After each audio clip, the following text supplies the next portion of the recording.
মার্কিন president Donald Trump আর নবনির্বাচিত তরুণ mayor Zohran মামদানির বিস্ময়কর বৈঠকে কি ঘটল, যে বৈঠক নিয়ে পুরো বিশ্বের দৃষ্টি ছিল ওয়াশিংটনে হোয়াইট হাউসের দিকে। অতীতের বৈরিতা ভুলে প্রথম মুখোমুখি সাক্ষাতে ট্রাম্প মামদানি কি ঘনিষ্ঠতার বার্তা দিলেন নাকি তিক্ততায় জিয়ে রাখলেন? অনেকেরই তা জানার আগ্রহ ছিল। বেশিরভাগই ভেবেছিলেন রিপাবলিকানরা যে তরুণ রাজনীতিবিদকে ভবিষ্যতের খলনায়ক বানানোর চেষ্টায় ছিলেন, সেই গণতন্ত্রী সমাজতন্ত্রী মামদানির সঙ্গে ট্রাম্পের হয়তো তীব্র বাকযুদ্ধ হবে। কিন্তু যা রটেছিল তা ঘটেনি। চলুন জানা যাক তবে কি ঘটেছিল।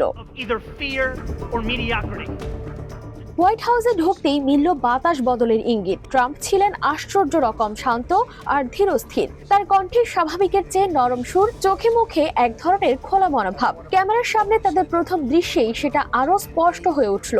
মামদানি যখন কাছে দাঁড়ালেন, ট্রাম্প তার হাত চাপড়ে দিলেন, যেন দীর্ঘদিনের কোনো পরিচিত সহকর্মীকে স্বাগত জানাচ্ছেন। সাংবাদিকরা তাকিয়ে দেখলো আরো এক অদ্ভুত দৃশ্য।